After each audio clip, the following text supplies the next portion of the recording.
제가 오늘 던질 화두는 엔터프라이즈 스케일이라고 이야기를 던지고자 합니다. 엔터프라이즈 스케일 하면 스케일을 무조건 크게 가져가자 이런 거는 아니고요. 스케일을 적절하게 가져가자라고 하는 겁니다.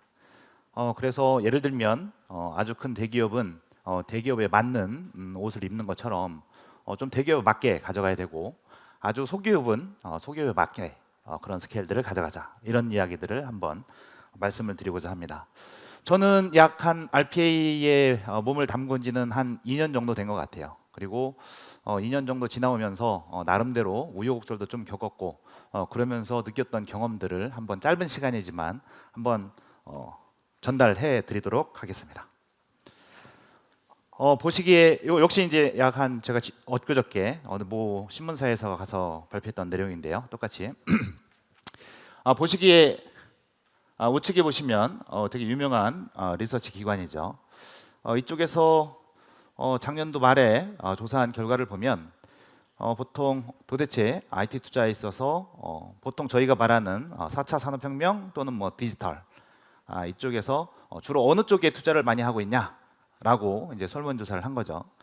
그랬더니 놀랍게도 보시는 것처럼 RPA에 가장 많은 투자를 하고 있다. 역시 뭐 규모도 크다라고 이제 이야기를 하고 있습니다.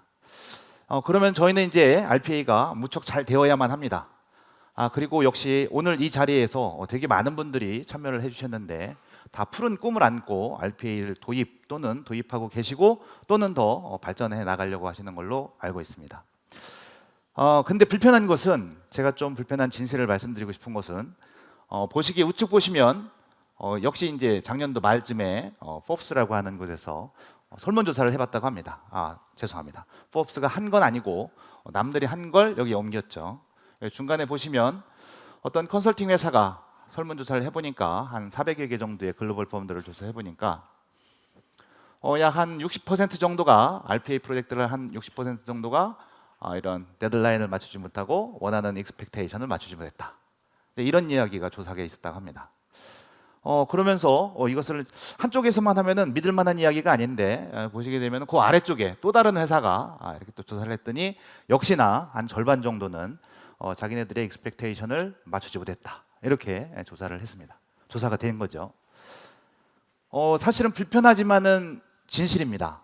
그리고 여기 계신 분들께서 특히 앞서서 말씀 주셨던 고객사 또는 또 다른 분들께서 하신 분이 또 제가 익히 알고 계신 분이고, 근데 이제 이런 상황들은 여기 보시면 왜 그러면 우리는 투자는 1순위면서 항상 고민은 후순위일까 라고 하는 것들을 한 번 정도 화두를 던져보고 이쯤에서 한 번 정도 진지한 고민을 해봐야 된다라고 저는 말씀드리고 싶은 겁니다.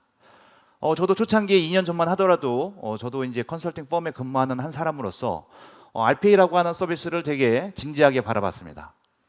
처음 봤는데 약간 신기루 같은 느낌이 들었습니다. 신기루 같았어요. 와, 이렇게 쉬운 게. 제가 뭐 그 전에 약간 어려운 서비스를 2년 동안 열심히 소개를 하고 다녔음에도 불구하고 거의 뭐 하나도 못 팔았어요. 근데 이제 RPA라고 하는 것을 딱 보니까 이처럼 쉬울 수가 해가지고 나도 이걸 해봐야 되겠다라고 했는데, 문제는 한 가지 또 고민이 있었던 겁니다. 많이 쉬운 만큼 이게 컨설팅에서 할 일일까? 라고 하는 그런 고민을 하게 된 거죠. 실제로 컨설팅에서 저는 뭐 과감하게 가끔씩은 컨설팅 받지 마세요 이렇게 합니다. 프로세스 5개 하고 10개 하려고 하는 데는 컨설팅 절대 받을 필요가 없으십니다. 내부적으로 공부하셔서 하시면 됩니다. 이제 실제로 저도 이제 이렇게 조언을 해드립니다. 왜냐하면 사실은 우리가 우리에 맞는 옷을 입고 성장해야 되는 것처럼 우리가 향후에 2년 후, 3년 후 또는 우리 회사가 정말 디지털로 가는 것에 대해서 고민하는 것이 아니라, 사실은 아주 한 70억 정도 되고 50억 정도 되는 회사가 인원이 없어서 프로세스를 자동화한다면 그게 무슨 장밋빛 큰 그림을 가면 되겠습니까? 실제로 제가 지방에 있는 한 50억 정도 되는 회사에서 다녀온 적이 있습니다. 그럴 때는 제가 볼 때는 컨설팅 받으실 필요 없고 그냥 프로덕트 회사에 연락을 해서 프로세스를 셋업하시면 됩니다. 이게 현실적인 얘기라는 거죠. 하지만 저희는 우리나라에는 되게 큰 기업들도 많고 중견기업도 많습니다. 그러면 그분들은 어떤 고민들을 할까라고 하는 부분들을 좀 봐야 될 것이고, 그러면서 우리의 현실을 한번 저도 좀 한번 나름대로 이렇게 한번 정리해봤습니다. 일단은 요즘 앞서서도 CDO께서 말씀 주셨고 또 다른 쪽 회사에서 계속 말씀드립니다. 앞으로 먹고 사는 이야기는 디지털이다라고 이야기를 하십니다. 정말 뭐 올해뿐만 아니라 작년 계속 디지털이 화두죠. 화두. 앞으로 먹고 살 길은 디지털이야. 그러니까 디지털 전략 방향을 잘 잡아라고 누가 말합니까? 탑 매니지먼트. 소위 말해서 이제 뭐 상무님, 본부장님 말고 회장님, 오너분들이 말씀을 하십니다. 그러면 이제 거기 앉아 계셨던 중간 쪽 계셨던 분들이 이제 사무실 돌아오시죠. 월요일 날 아침 7시 회의를 끝나시고 그러면서 이제 본부장님께서 이제 회의를 하십니다. 부서장님들하고 디지털 전이를 가야 된단다. 앞으로 이제 이것만이 우리가 먹고 살 길이다라고 이야기를 하시는 거죠.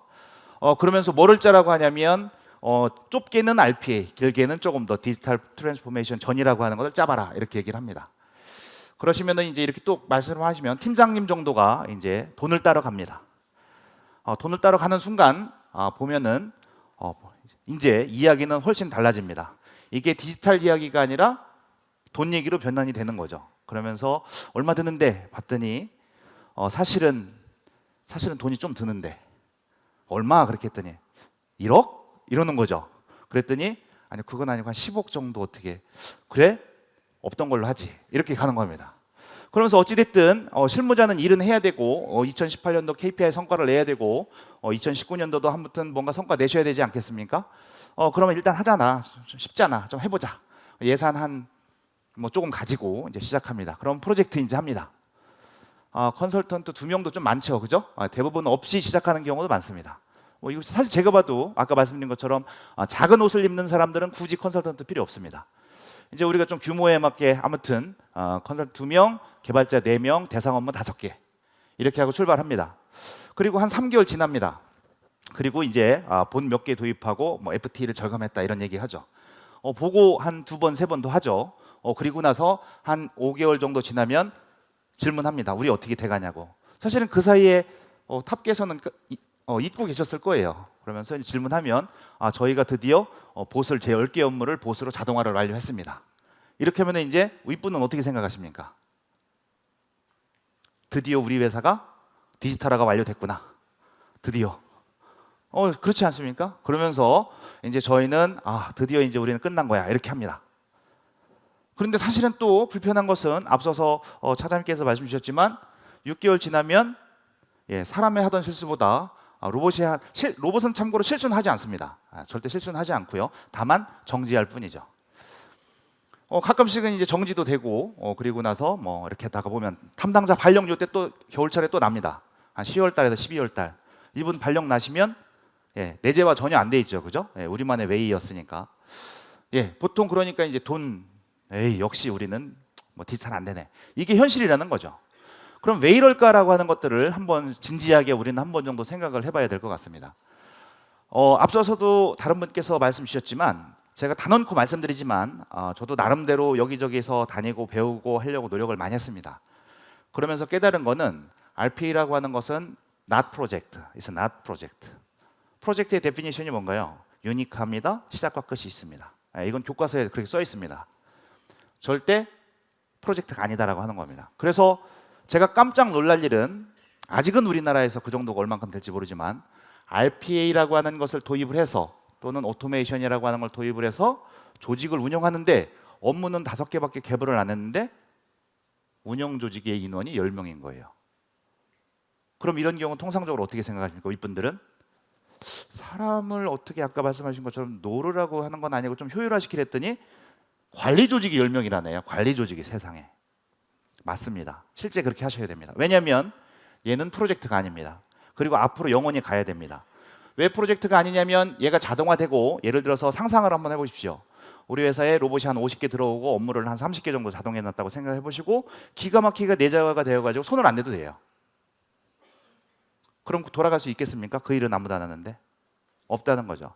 그렇기 때문에 이것은 프로젝트가 아닙니다. 오퍼레이션입니다. 두 번째, 비즈 사이드냐 IT 사이드냐 고민하지 마십시오. 그냥 돈 대고 힘센 데서 하십시오. 앞으로 꾸준히 하실 분이 하십시오. 꾸준히 하실 분이 열정 있으실 분. 저는 뭐 개인적으로는 비즈를 추천을 드리긴 하지만 그럼에도 불구하고 모든 회사가 다 맞지는 않습니다. 그래서 저는 어쨌든 열정이 있으시고 꾸준히 하실 분이 했으면 좋겠다라고 하는 거고요. 그리고 앞서서도 말씀드렸지만 애자일이라는 단어가 많이 나옵니다. 저는 뭐 다른 의미로 애자일을 표현하지 않습니다. 그냥 실패해도 돈 많이 안 나간다. 예, 그냥 과감하게 실패하십시오. 과감하게 실패를 하시더라도 실제 디벨롭하는 게 2주밖에 지연이 안 됩니다. 예, 그럼 뭐 실패할 만하죠. 과감하게 실패하시라는 거죠. 그래서 이거는 서프라이즈라고 하는 건 없습니다. 그리고 디지털로의 변화 관리, 내재화라는 단어를 쓰지만 저는 개인적으로 프로젝트를 하자마자 시작할 때 무조건 사람들을 많이 인발부시키라고 합니다. 무조건 인발부를 많이 시켜야 된다라고 저는 과감하게 말씀을 드리는 겁니다. 그래서 이런 갭들이 아직도 있기 때문에 우리는 탑 매니지먼트가 디지털 했지만 실제로는 예산 부서 갔더니 돈이 없네 해봤더니 우리는 10개 했어, 디지털화 끝났어, 이게 다야? 라고 하는 이런 것들은 우리의 현실입니다. 그래서 절반 이상이 아직도 이런 거에 대한 오해가 있다라고 하는 것들을 말씀을 드리면서 그럼 좀 큰 그림이라고 하는 건 뭘까라고 하는 것들을 나름대로 생각을 해보고 고민을 해보면 아마 이런 거지 않을까 생각이 듭니다. 업무의 성격에 따라서 보통은 어떤 as is의 업무를 로봇을 통해서 이렇게 자동화를 시킵니다. 이런 업무도 많이 있습니다. 예. 이런 업무 많이 있죠. 예. 없다는 게 아닙니다.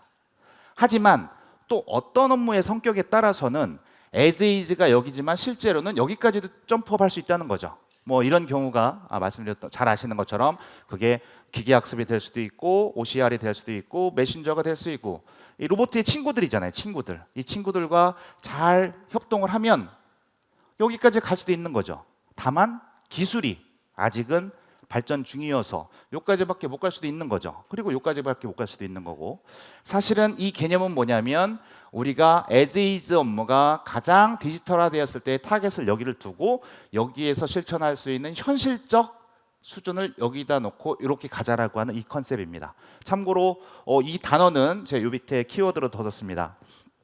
구글에 죄송합니다. 특정한 검색 엔진을 말씀드려서 제가 뭐 친인척 관계는 아니고요. 보셔서 여기 보시면은 미니멈 바이어블 프로세스 저는 원래는 프로덕트인데 프로세스를 하겠습니다. 뭐 MVP 과제라는 단어 보시면 가장 적은 돈으로 지금 만들 수 있는 것 뭐 이런 식의 프로덕트를 MVP라고 합니다. 이런 컨셉들 한번 찾아보시고요. 그 다음에 뭐 제로 베이스드 디자인 아까 말씀 주셨는데 뭐 제로 베이스드 띵킹도 있고 디자인도 있고 뭐 저는 뭐 단어는 중요하지 않다고 생각합니다. 뭐냐면 근원적으로 한번 가장 멀리 갈 수 있는 걸 한번 그려보자라고 하는 겁니다. 이제 이런 부분들을 하면 되게 개념적이긴 하지만 실제 성격에 따라서는 이런 업무들이 있습니다. 자, 그러면 이렇게 가려면 우리는 과연 어떻게 전개할 것인가라고 하는 화두를 던지면서 저희가 이런 식의 고민들을 하셔야 됩니다. 적어도 그 회사가 규모가 크냐 작냐를 떠나서 우리 회사에 맞는 옷을 입는 대기업은 대기업에 맞게 소기업은 소기업에 맞게 이런 로봇들을 옷을 입으려면 적어도 전사 차원에서 보려면 한 6가지 정도의 고려 요소가 있어야 된다. 이렇게 말씀을 드릴 수 있겠습니다. 첫 번째는 당연히 업무 성격을 고려하셔야 되겠죠. 업무 성격이라면 이 업무의 사이클 타임 또는 이런 것들의 자동화에 대한 커버리지 또는 이 업무가 어디서 일어나는지 또는 이 업무가 몇 명이 하는 건지 이런 것들을 다 언더스탠딩을 하시고 어떻게 전개할 거냐라고 하는 것들을 고민하셔야 되고요. 두 번째는 RPA 프로덕트입니다. 오늘 여기 뭐 UiPath에서 와서 제가 이렇게 말씀을 드리고 있지만 뭐 UiPath 되게 훌륭한 제품인 것 같습니다. RPA 솔루션을 고려하라는 것은 되게 중요한 이야기입니다.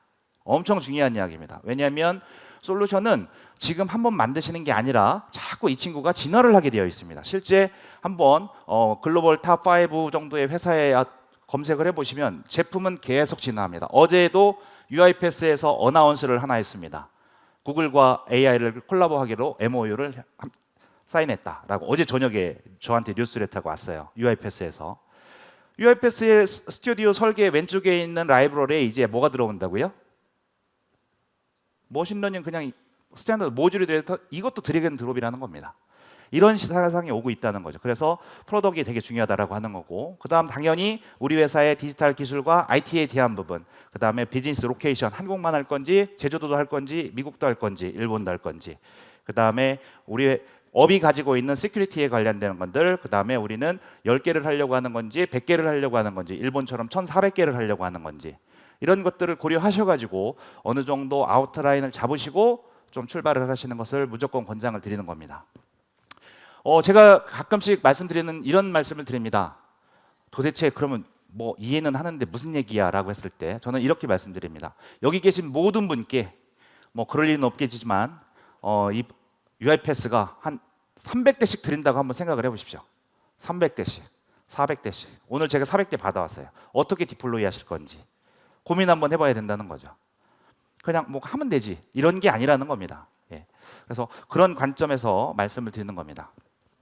그래서 일반적으로 이제 아직은 우리나라에서 이 정도까지 스케일업을 하거나 아니면 고민을 하거나 이런 유즈 케이스는 없기 때문에 주로 저는 이제 옆에 나라에 가서 한번 듣고 와 봅니다. 보면은 옆에 나라 이야기가 가장 어쩔 수 없는 현실이니까요. 예를 들면 보통이 한 400에서 500개, 그 다음에 한 1000여 개 정도의 디플로이를 할 때 보통의 어프로치는 이렇게 흘러간다는 거죠. 라지 스케일 또는 라지 스케일이라기보다는 피트한 스케일, 내 몸에 맞는 그 정도의 규모, 스케일이라고 보시면 될 것 같고, 저는 사실 이걸 말씀드리려고 하는 건 아닙니다. 가장 앞에 무엇을 하냐를 저는 말씀드리려고 하는 겁니다. 가장 앞에 무엇을 하려고 하는 거냐. 고민을 한다는 겁니다. 우리가 도대체 얼만큼 갈릴 것인지, 그냥 10개 업무 다 하고 우리는 디지털 했다고 말할 것인지, 아니면 실제 뭔가 변화를 이끌려고 하는 것인지, 이런 것들을 고민하고 가셔야 된다라고 말씀을 드리는 거고, 그쪽에서 말하는 보통 로봇의 규모 대비해서 어느 정도의 인력이 좀 필요할까요? 라고 이렇게 질문했을 때 되게 우리나라식으로 이렇게 좀 표현을 잘 해주셨죠. 명쾌하지 않습니까? 1년에 50대 정도 돌리시려면 한 20명 정도가 있어야 됩니다. 이건 뭐 외주 다 포함해서 한 300대 돌리려면 한 60명 정도 있어야 됩니다. 이 이야기를 오늘 돌아가셔가지고 다음 주 월요일 날 누구 매니지먼트 레벨에 보고하십시오. 바로 하지 말라고 하실 겁니다. 예, 맞습니다. 예. 제가 개인적으로 제가 계속 말씀드리는 이유가 그겁니다. 우리는 무엇을 하려고 하는지에 대해서 한 번 정도 생각을 해보시라는 거예요. 10개 하시고 그만하시려고 하는 건지, 정말 사람이 하는 일과 로봇과 하는 일을 정말 분류하고 싶으신 건지, 되게 진지한 고민입니다. 멀리 높게 보시되 대신에 현실적인 부분들을 반드시 염두를 해 두셔야지만이 된다는 부분입니다. 그래서 이런 부분들이 우리한테는 아직도 생소한 이야기이긴 하겠지만, 근데 그 현실적으로 맞는 얘기 아니겠습니까? 아까 우리 되게 선행사례 되게 좋은 모습을 보여주셨는데 100만 시간을 세이브한대요. 100만 시간 나누기 2000 한번 해보시죠. 몇 명인지. 500명이거든요. 500명이 들어온다고 생각해 보십시오. 500명은 사무실이 얼마고 공간이 얼마고 소요 비용이 얼마인데 우리 한 60명 정도가 500명 분을 하면은 why not? 그렇지 않습니까? 좀 옷에 걸맞는 이야기들을 좀 드리고 싶은 거고요. 이 그림은 제가 개념적인 그림입니다만은 제가 되게 많이 사용했던 그림입니다. 뭐 제안서 했을 때도 쓰고 지난주에 했을 때도 쓰고 어디 뭐 가보면 거기에도 있고 그런 그림입니다. 제가 이 그림은 그냥 개념적으로 뭐 이렇게 구글에서 따온 건 절대 아니고요. 일본에서 모 회사가 이렇게 되게 열심히 하시면서 우리가 그리는 그림들은 이런 거야 라고 작년에 저한테 말씀을 해주신 겁니다.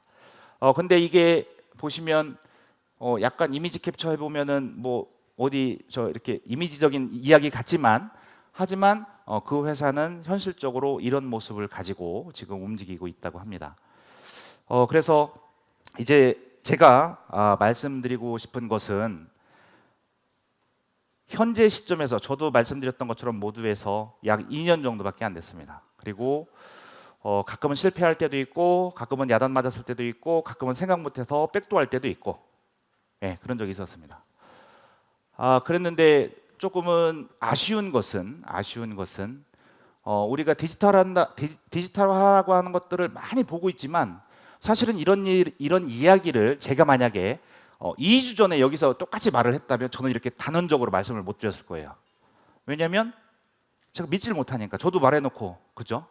하지만 제가 지난주에 말씀드렸던 것처럼 독일에 갔다 와 보니까 반성했습니다. 저의 아직도 생각이 되게 지엽적이구나. 1200명이 모여 있는데 그분들이 말하는 거는 엄청 진지하면서 엄청나게 어떻게 흘러갈 건지를 이야기하고 있다라고 하는 거고, 실제로 거기에서 나왔던 BMW 그룹이나 지멘스라고 하는 회사는 그 자기네가 프로젝트 하던 게 사업이 돼버렸어요. 무슨 말씀인지 아시겠죠? A라고 하는 회사가 RPA 도입을 해서 RPA 도입을 해서 한 200 스케일, 300 스케일을 하니까 자기들 역량이 생기더라는 거예요. 근데 그 산업이 아시겠지만 되게 스페시픽한 인더스트리입니다. 항공산업, 방위산업 이런 쪽에. 그러다 보니까 이게 비즈니스 유닛이 돼버린 겁니다. 그래서 이제는 이 부분부가 밖에 나가서 비즈니스를 하고 있습니다. 이 회사에 그것을 요청합니다. 당신들이 선수들이니 우리한테 좀 알려주십시오. 컨설팅한테 요구하는 게 아니라 이 회사한테. 그래서 이제 제가 그런 모습들을 보면서 어쨌든 참 아직도 저의 생각이 지엽적이었구나라고 하는 생각이 들고, 또 하나는 저도 또한 여기 계신 모 회사하고도 일도 하고 있고 여러 가지 생각도 하고 있지만 조금 더 적극적으로 외국에서 돌아가거나 또는 잘된 사례, 또 못된 사례가 있다면 또 과감하게 못된 사례가 있다라고도 말씀도 드리면서 우리 회사의 몸에 맞는 그러한 로봇 스케일들을 그림을 그리시고 그리고 출발하셔야지. 그래도 적어도 제일 첫 슬라이드에서 말씀드렸던 설문조사 해보니 우리는 생각했던 것보다 잘 안 되고 있어 라고 하는 약 한 50에서 60%에 들어가지 않을 거라고 저는 자신 있게 말씀드릴 수 있을 것 같습니다. 금요일 날 저녁 아까 차장님 말씀 주셨는데 소중한 시간 내주시고 저의 이야기 들어주셔서 고맙습니다. 반갑습니다.